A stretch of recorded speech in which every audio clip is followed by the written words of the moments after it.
All right, Iohann, go ahead. Great. I'm glad to see everybody here at the end of a long day filled with all kinds of fantastic classes, and hope that everybody's had a great day so far. And so by way of introduction, my name is Graf Iohann der Vuhs. I'm a count and a knight from the Outlands. And I will be talking today about snow travel and the experimental archaeology that I've done over the past few years with a group of people to figure out how to take care of your feet and how to move efficiently and safely over top of snow and ice. We get a little bit of that in the Outlands.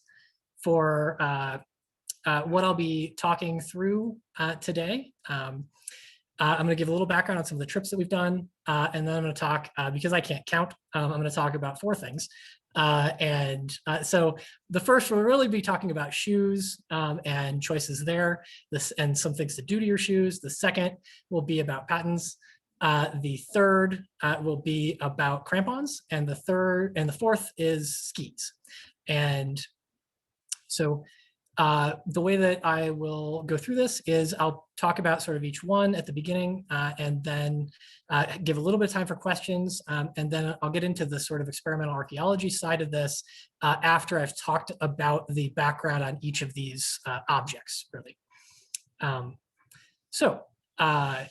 The group that myself and Sir Finn O'Brien started a few years ago, we fondly nicknamed Gens qui pâtit, which means the people who suffer. And we really have made it a point over the past few years to kind of embrace being uncomfortable and doing some of the things that put us outside of sort of the typical SCA experience of an event. So to do that, we've done a few different things. We've now done 3 overnight winter camping trips. And let me go ahead and share my screen with a little bit of where you can find some information on this.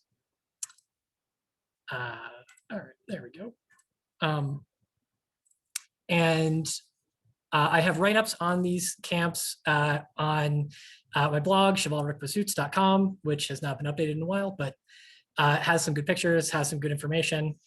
And I want to open with a quote that I have up on the screen right now, which I think is amazing. It's from Ahmed Ibn Fadlan, the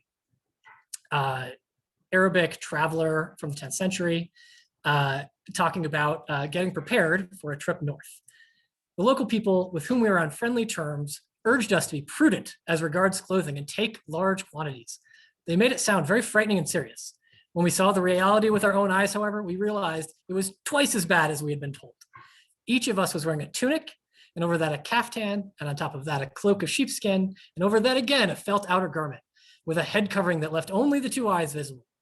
Each of us wore a plain pair of trousers and another padded pair, socks, horsehide boots, and over those boots, other boots, so that when any of us mounted a camel, he could hardly move because of all the clothing he was wearing.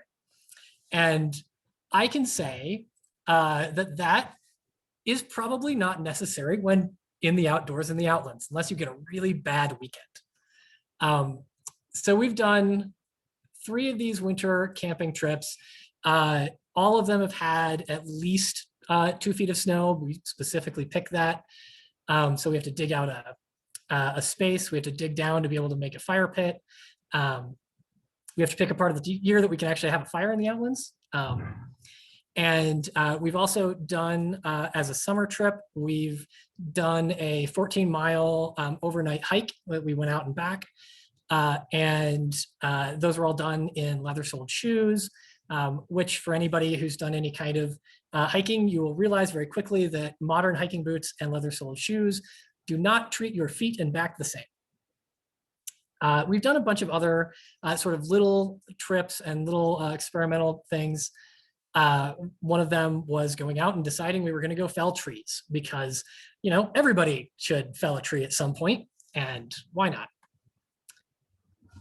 There are some similar groups that have either inspired us or we sort of give some sort of back and forth with. One of them is a group from Sweden called Hands on History.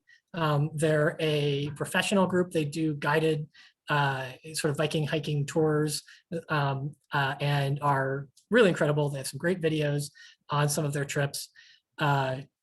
I've given one of the people that runs some of that a little bit of a ribbing for safety reasons. They make sure that all their participants have modern footwear. So I make fun of them a little bit for that.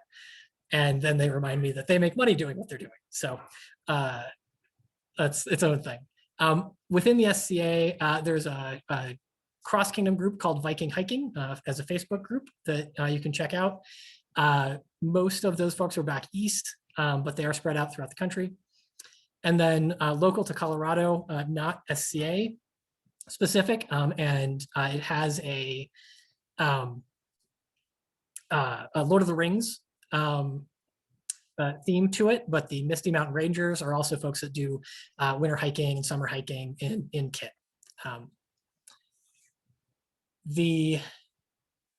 So that's sort of the group and some of those types of things that we do. So when we go on these trips, we have a range of experiences with them. The goal is really to sort of focus on trying some things that push us a little bit outside of our comfort zone and to try out how well certain things work that we can document or that we find and want to see. Say, for instance, and the theme of this class, how well does a crampon work versus a hobnailed pattern?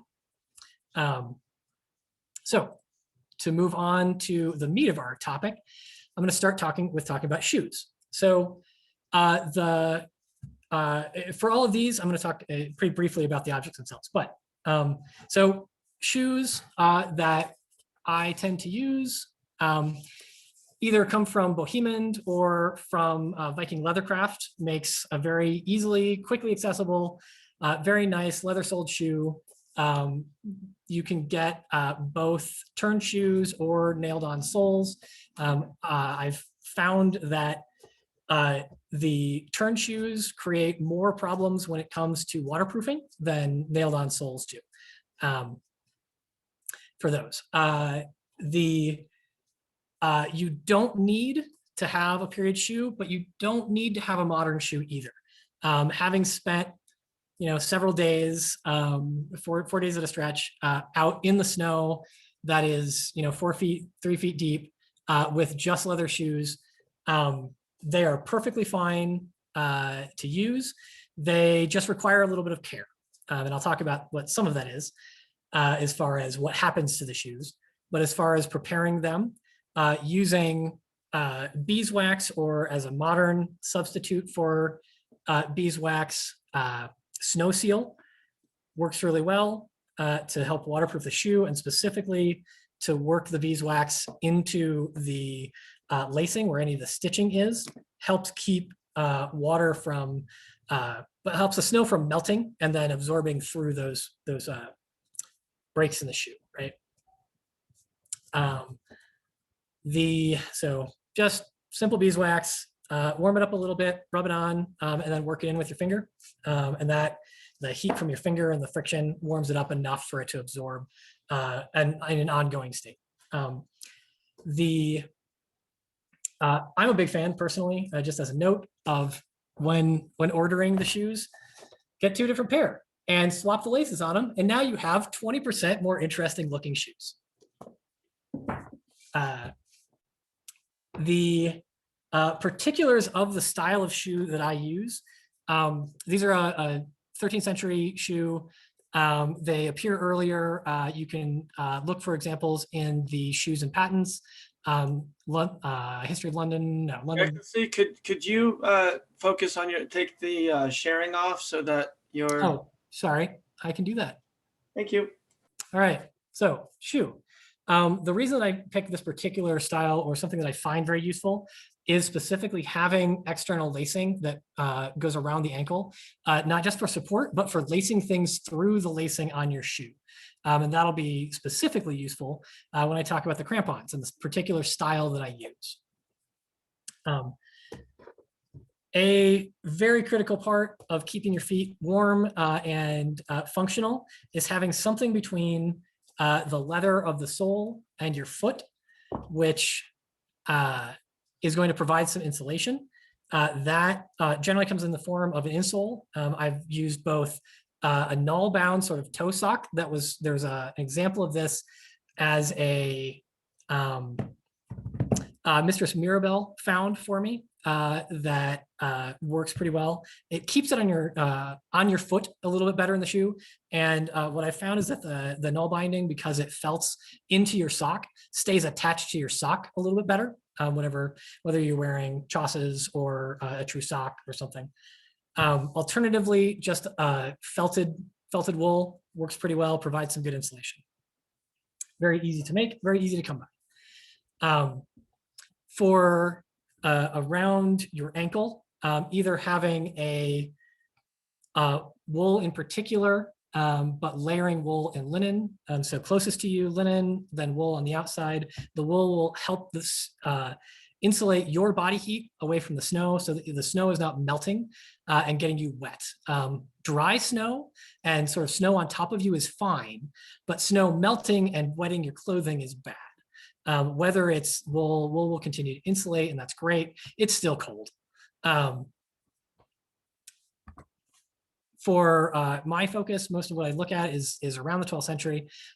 Leg wraps still very useful and still used in practice. They still show up definitely on the Bayeux Tapestry, which is 100 years earlier, but still plenty of documentary evidence for that. Okay, so that's super brief introduction to the shoes and my shoe choices. Does anybody have any quick questions on those? How does it handle slippage? We will get to that. So the sole, like a flat leather sole, is miserable. You slide around, there is no traction of any kind. You more or less are as though you're just standing on a sheet of ice, on snow, on ice, on anything. It really doesn't matter. It is extremely slick. And especially once you sort of have where you're camped or where you're moving, once it's packed down and you get to ice, just a leather sole shoe does not keep you from falling over at all. Okay, any others? All right, then we will move on to patents. And I think just for time's sake and because I have objects to show, I think I'm going to not show some of the pictures of period examples that I have. I am happy to post that separately afterwards, or I'll post it on the blog anyway. And if we have some time at the end, I can show the period examples that all of these are made from, and where that is, and where they're found. So that's cool. So for my patents that I'm using, or patents that I'm using, I went with a sort of late 13th, 14th, early 14th century version that has a hinge. That is optional. I haven't, basically because the sole of my shoe moves a little bit, seems to be useful. They are made out of pine, which is a horrible life choice. And I have a great quote for why that's a horrible life choice later on. The attachment is just a real simple leather strap over the toe, one around the heel, and then I additionally have something that reaches around my ankle to keep it in place. What I've done for these, I tried them initially without anything on the sole, and they were just as bad as walking on just a leather sole. There was no traction, and it was like standing on, I'd say on ice skates, but those are real stable. So the adding hobnails to them, I don't have documentary evidence that says that has a period example of a hobnailed wood pattern, except that there are examples of iron rings that would sort of circumnavigate the bottom of the foot that are used. There are iron hoops, blacksmith hoops that go on the bottom. I believe that from what I found, that's just generally assumed to be another way to raise yourself out of the mud a little bit more. But there are, Roman caligae, right? The hobnailed Roman soldiers' boots So I think that given that these are an object that is very much intended and expected to be destroyed, I'm not terribly surprised that both the nails would be potentially reused, and that we just don't have a ton of examples of them based on where we've found things.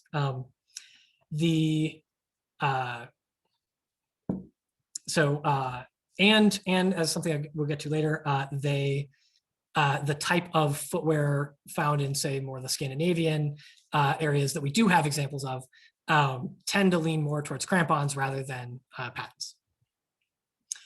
So that's the pattens. Simple attachment, like I said, just a hoop over the toe, keeps it in place, one around the heel to stop from sliding, and then tied.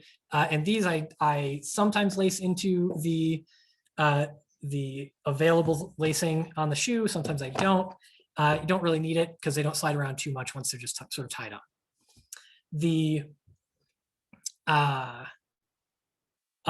My primary experiences with those have stated that the hobnails make them very, very effective standing on ice, but lead to balling, snow balling up on your foot if you're walking around in the snow, as compared to on like a packed snow surface or an ice surface. They do work immensely well once the fire has sort of melted out the snow around where you're seating or where your camp is. And so now you just kind of have a thin sheet of ice everywhere. They work fantastically for that. Does anybody, so that's my quick introduction to the patents and the specifics of what I use for those. Does anybody have questions on those right now? Okay. So the next piece that I will talk about are crampons. They show up very commonly in Viking finds. There are several dozen examples of them. Fundamentally, what they are is a pronged piece of forged metal. Can be hardened, it doesn't have to be. They are fitted to some kind of attachment that's going to go around your foot. There are examples for horses. There are that work a little bit differently, and some that are very similar. And they generally come in one of three primary styles. Either a single point, and I'll show a couple of pictures in a minute about those. A single point that's generally either a horse crampon or was fixed to a solid, like a pattern to a solid piece of wood that was then laced to the foot. The type and those were found most of those were found at Burka. This style, the three-prong style, shows up in Hythabu more commonly, and then there's a less common four-prong version. And as somebody who makes them, I can say the three-prong version is a lot quicker and easier to make than a four-prong version. So if they work like you're not gaining that much of a benefit by adding a fourth prong. So I can say that these are very quick and easy to make. Fun fact there, one of them, so there is a three-pronged object that looks exactly like this in the master mirror box, and it is referred to as a trivet. And so I think that either somebody has that slightly incorrect, or maybe didn't take into account, or those pull double duty, because why not? They're super useful, and if you have them, why wouldn't you keep them with you and use them for putting hot metal work on and making some reuse out of it, because you're not going to need them over the summer. They're not going to be useful in mud, for instance, so you're not going to be wearing them. The attachments, as I said, they vary in a couple of different ways. Most of these are presumed, and there are excellent leather pieces that have been found that are very much, this is based on an excellent find. Some of them to sort of seal wear and separate your foot from the metal. we'll put another patch of leather over top of it just to give some insulation between your foot and the metal, and also to stop your shoe from, getting that little extra bit of wear and tear from rubbing on the metal. And one of my shoes has, I'll have to pull out the right one. Even just from a few days of not having the leather patch over top of this, you can see the imprint from particularly the metal and how it's wearing into the sole. Other styles of attachment for these include just having sort of the metal plate and then leather thongs around the points that wrap around and attach to your shoe. This I have found specifically works quite well because, again, with my shoes and the exposed lacing wrapping around the foot, it's very easy to lace that through, or just place that through and then buckle it over top of the top of the foot. They stay in place phenomenally well and work fantastically on packed snow. What I need to go back and modify that I've learned is that I am quite sure that if I'm walking on ice, my prongs that I've made are probably too long, and they vary in the fines. But if you know you're going to be walking on ice, and these are not hardened, you will bend them, and then you will have a very snarled piece of metal on the bottom of your foot that's not doing much good. Having some very short prongs on them, although these were off of some extant measurements. So I would imagine this is more for use along a trail that's not ice, but probably has packed snow, because it turns out that especially with the two prongs right underneath the ball of the foot, they are great for traction, the same way that a modern crampon works. Great for traction on packed snow. They work out quite well for that. Any quick questions? They do appear, and so this is our reference to them in the sagas comes several times. They're referred to as Skobruder or Monbruder, which are literally shoe spike or man spike, and they're frequently used. They come up as a thing you take with you when you're going to travel on ice, as a recommendation in the Havamal. And they also come up when the hero is going to cheat in a game and tie their crampon to their horse's or bull's head to give them an advantage in some wrestling match or something that was going on. It was great. Any questions on the crampons? Okay. Then I'll cover the skis for a little bit. And this is my favorite intro to this. There's a great 12th century quote from Saxo Germanicus about Harold Bluetooth, who boasted of his proficiency in that technique, which the Finns use when passing through snow-covered forests. He then dared to brag about his own talents and compare them to those of the king. This force took to prove his capabilities on the mountain of Kullaberg. But what he lacked in practice, he made up for in courage. He went to the utmost top of the mountain, and with smooth planks between his feet and only a slender staff to support him, set off at terrifying speed. In breakneck fashion, he hurtled down on his skis across sharp rocks. Nevertheless, he succeeded cold-bloodedly to control them. Neither the great danger nor panic of any art kept him from keeping erect. Any other would have been terrified by the great chasm before even venturing upon this experiment. At the end, the skis splintered against the rocks, and he was hurled into the air. But this, in fact, saved his life. He hit the cliff at great speed, the skis broke, and thus he ended the run in a safe manner. If not, great boulders and deep holes had been in his way, he would for sure have ended up in the sea below the cliff. Here, some sailors did pick him up, and in his hatred for the king, he did nothing to slay the rumors that he had ended up worse than was the case. He then decided to shift his allegiance to the son of the king, to Sven Forkbeard.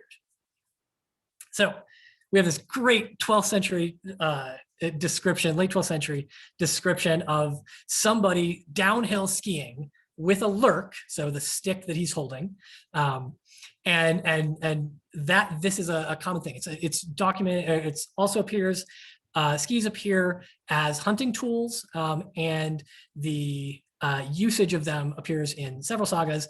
There are extant pieces. There are more extant pieces, extant skis being found every year as glacial melt is occurring, unfortunately. So great that we're finding wonderful pieces of history. Bad thing for, the glaciers melting. So the skis that I've made 2 sets. So super simple. They are hand planed down to get rid of a little bit of thickness and provide flexibility away from the footbed. They are steamed and then bent in a frame that is used. It's the same way that modern wood skis are made, but there is documented practice of the explicit technique from specific ski makers going back 250 years.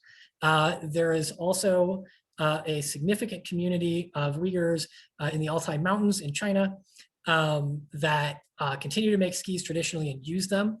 And it is also assumed among most scholars that skiing came from that region in the Altai Mountains. The 2 pairs that I have are both made out of pine, which matches what some of the period finds are. Birch is also used.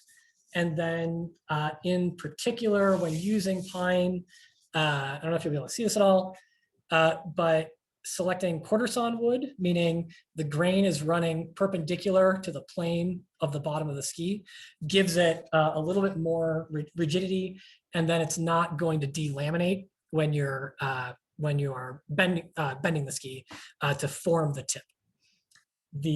I'll show you a couple of pictures of extant pieces, but the decoration and meaning just an inscribed line is common and is present in extant skis from the 14th century. Similarly, sort of a narrowed tip that's generally thought of as a way that was assisted in bending the ski tip, not using a frame. The binding for them is based off of a combination of the binding that I have anyway is based off of a combination of the one extant period binding that's been found and modern, and again, the modern Uyghur bindings that are in use.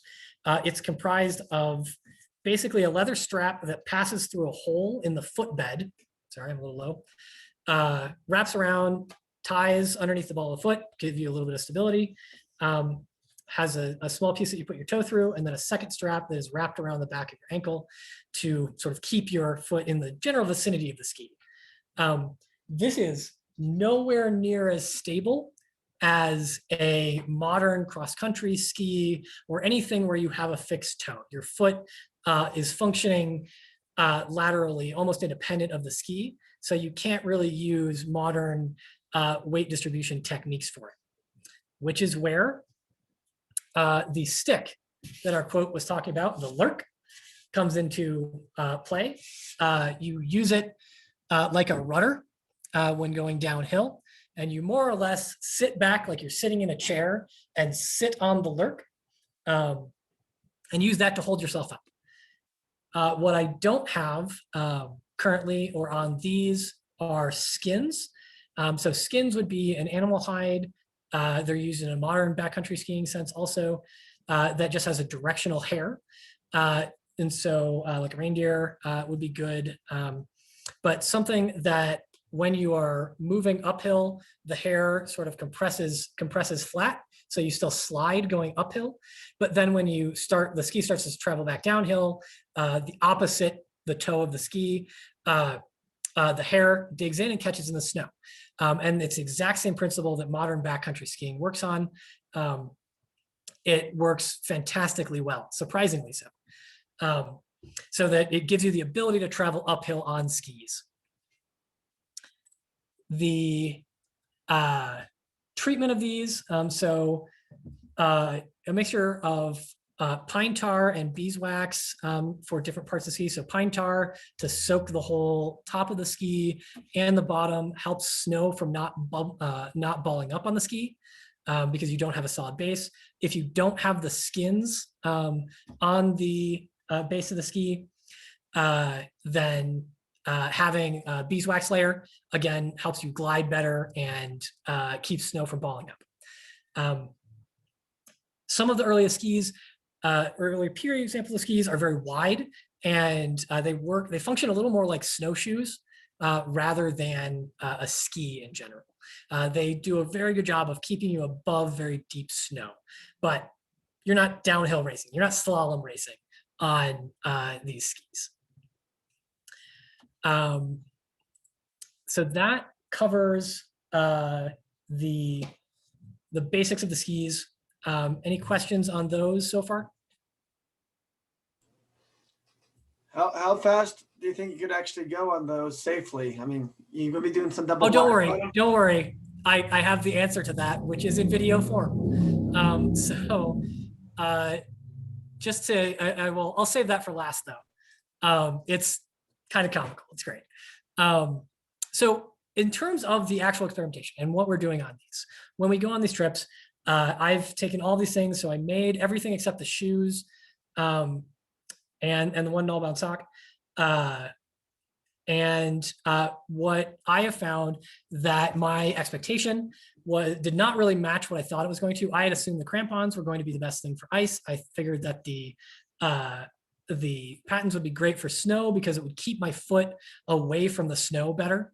And I found those to be the exact opposite. The snow balling up on the bottom of the patents, it makes them basically non-functional if you're not on packed snow. If you are on a sheet of ice, because I don't have short hardened crampon points, again, those basically curled over or were pressed over and bent to the point that they were no longer useful.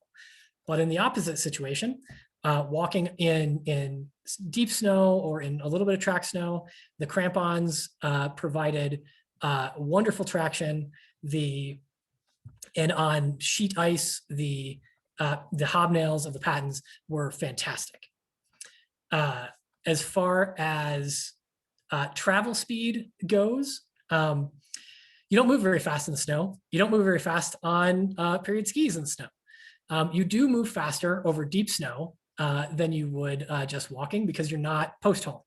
But the real benefit of having the skis is that you're not sinking into the snow nearly as much, which means you're not building snow up on your pant legs. And so you're not having to brush snow off to stop your shoes from soaking in as much water, to stop your whatever's on your legs from soaking in water. You're not sinking down into the snow nearly as badly. The biggest thing that I have taken away from this, besides sort of the basic like suppositions about when you can use something, when you can't use something, was about wood choice and how that impacts wear and tear of some of these things, and then just the wear and tear on your shoes. So to provide a great example of things that happen, so I have affixed another layer of sole onto a shoe because after the first trip, I did not take care of the soles nearly the way that I should have. They almost immediately dried and cracked and then would start losing material. So making sure that you have a well cared for, again, beeswax works really great. Snow seal for modern shoe works really well, especially as a very thick layer that you've melted in, just like if you were doing armoring almost, to give you a very solid sole.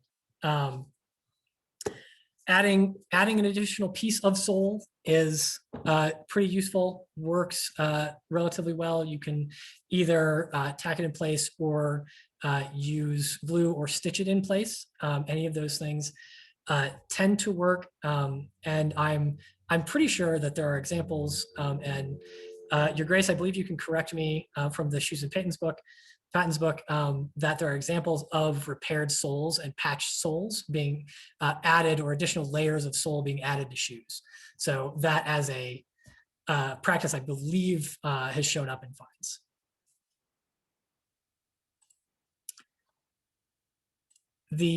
As far as the wood goes, going back to our choice of wood for the patents,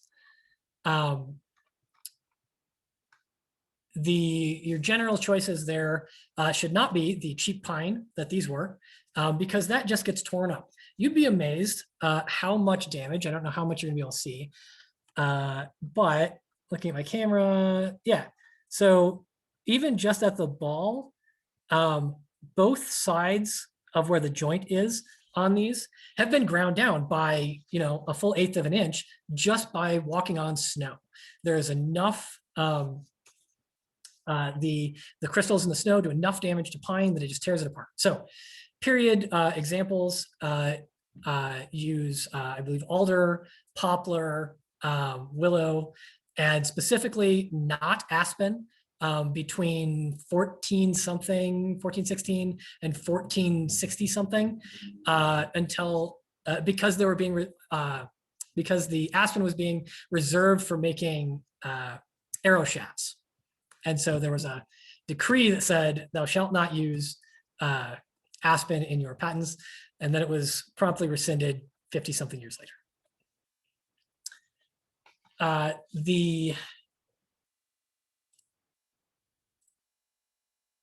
Let's see. So let me go ahead and show a couple. Let me share my screen for a minute, and I will. Does anybody have any questions while I'm doing this? So how did you keep the hinge point from wearing? That's where my problem has been with patents is I pop the nails out, it wears through my shoe. I am exceedingly hard on patents. Like so, it takes me a week of war and they're done. Yeah. So I, for one, because I was hobnailing the bottoms anyway, I just clinch nailed the nails through the patent. Okay. So that stops it from wearing out until you've gotten to the point where you've worn the wood down enough that there's that gap. The other thing, I saw this somewhere and I don't remember where, but recessing the hinge into the patent helps keep it from wearing against your shoe, the sole of your shoe a little bit, and specifically keeps the nails from pulling up into your sole. Okay. So that's been my experience with those is if you clinch the nail on the bottom, it holds that vertical positioning pretty well, and if it's inset into the wood, then it holds up pretty well. Okay. Yeah, my husband has no problem with his patents. I kill them in like 4 wearings. Just what I've found is that I've had a hard time because I don't glue the nails in, which I think might help solve the problem, but I don't know that I want to make fish glue to just try to like fix some nails. But I've found that as the patents get cold and get wet, the nails slip out of the sides of where they are attached. And so I'll be walking and then suddenly my patent is just kind of flopping around because the nail has come out of the side of the shoe. And now I'm, about to step on a nail. So right. not the best thing. So I'm probably going to experiment with maybe even doing the same thing, like putting the nail in at an angle and clinching it on the bottom again to see if that'll hold those connection points a little bit better. But most of the natural glues are water soluble, so yeah, they're gonna break down at some point anyway, and it's just a matter of, well, how long does it last? I guess the other way that I could look at it is if I wanted to treat it more like the skis and drill all the way through the bed, and then like peen, basically rivet them on rather than having them be nails. I'm sure that would hold pretty well, but that's a fair amount of work with a gimlet to like get a nice straight hole through something that small. Like the skis, the reason that it works out is because you drill sort of one hole and then file everything out. And so the hole doesn't have to be very straight. It doesn't have to be particularly perfect or anything. And it's easy to correct. if you're trying to get something like a nail hole through, I feel like that'd be much more difficult than just sort of drilling through at an angle and then clinching underneath the base. Yeah. Okay. What I haven't done is I haven't made sort of taller platform patents. So there are a lot of examples of solid patents with a platform. The guy on the right here, it's a 15th century illumination, I believe. You can clearly see the sort of contact points on the ground are going to pick you up and keep you away from them. So it's not hinged, but it also gives you a lot more sort of room to mess with how you're attaching anything into the shoe or into the patent. Okay. So mine are roughly based on this example. These are a little wider. I didn't make them small enough because I figured something that you're using in the winter anyway, the more surface area you have walking on snow, the better you're going to be. But this is that similar hinge. And oh, there is a different picture where you can see that these nails are recessed, but I don't think they come out. I don't think they're clenched on the bottom. But the Museum of London has great pictures of them. This is the crampon example, which is from Tonsberg. It's not actually from Hythmu, but that is the example for the style that I have.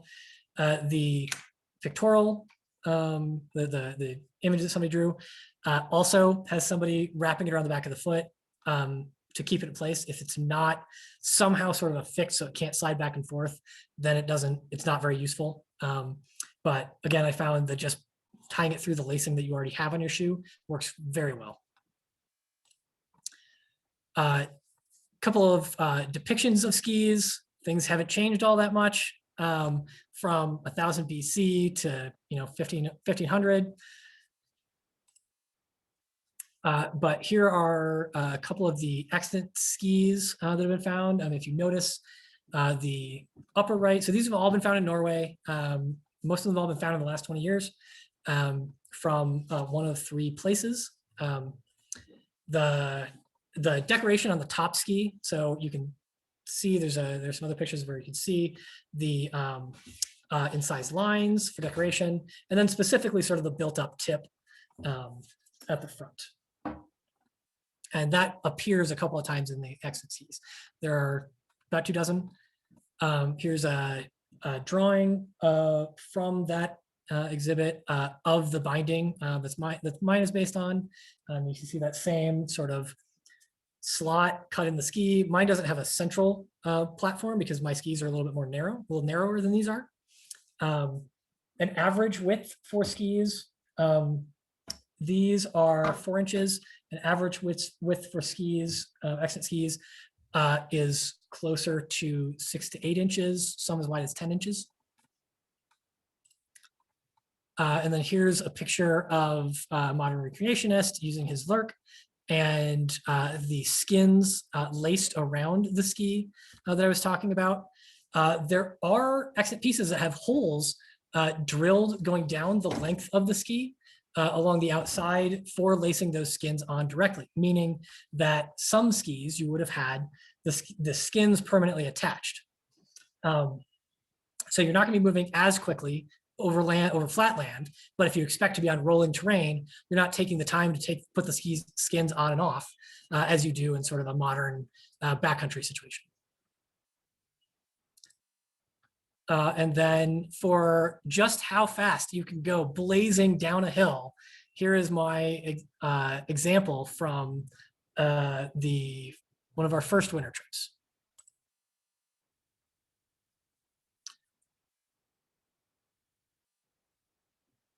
Look at that blazing, and so much control there. I have another video that I don't have here because I haven't posted it in yet of trying a little bit more downhill skiing. But what I found is that these skis, until I get a little more accustomed to how you sit into them to go downhill, are much better served as a cross-country ski more than as a downhill ski. With a little bit of either carving into the side or with some skins, they'll be able to travel uphill, up small, reasonable hills with some ease, and then glide down relatively narrow paths, being able to, at least make it so you're moving a little bit faster over the snow. So with that, that is what I've got for this class. We have maybe a couple of minutes of questions. If anybody has anything they'd like to ask about. So no snowshoes?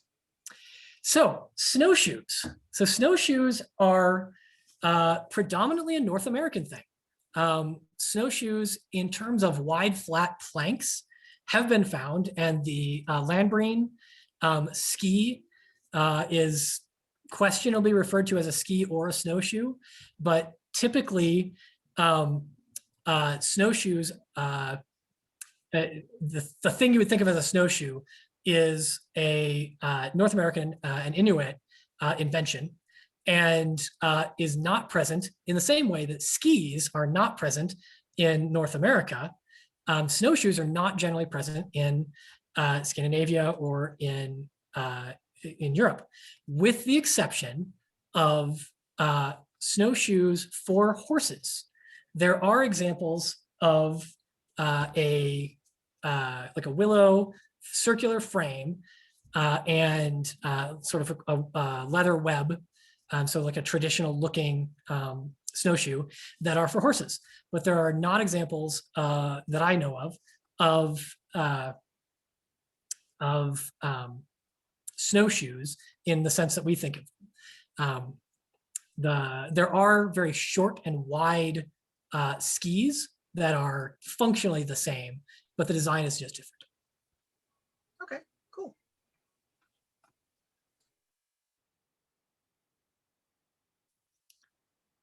Any other questions? Anybody really excited to go, spend 3 days in 4 feet of snow in a canvas tent? Did it in Girl Scouts. See, and it's no different. I mean, I think we drink a lot more than the Girl Scouts probably did. Yes. And it's much, much colder in South Dakota than it is in Colorado. So that is absolutely fair. did many a winter camping trip. But didn't have enough wool. Much better with medieval things in wool and nail-bound socks. Yeah, I have absolutely found. So the first year that we went out, oh yeah, I was gonna.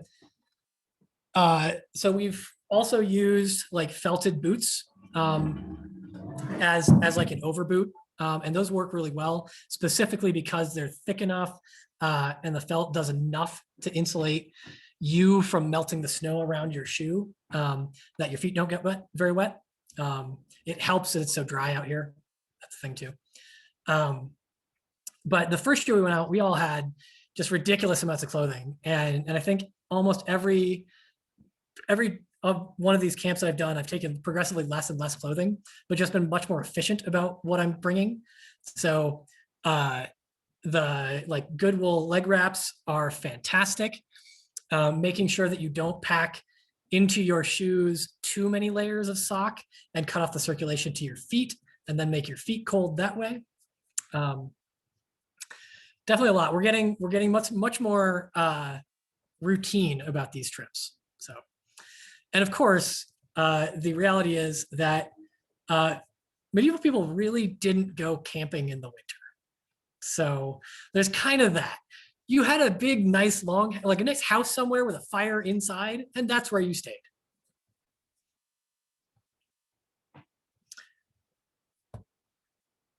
Well, if that's all the questions, then thank you everyone so much for listening to this today. And as I mentioned, the write-ups for those trips are on my website, which is Chivalric Pursuits, and I'll post some pictures of some of these things. And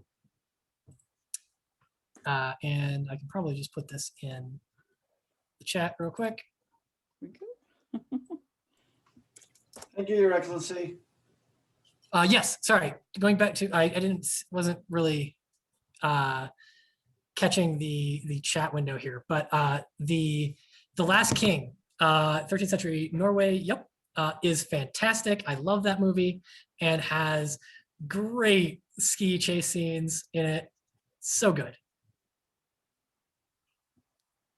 All right. Well, thank you so much, Johann. I'm gonna stop the recording now then, I guess, if everybody's already asked all the questions. Is that okay? Here we go. And the recording is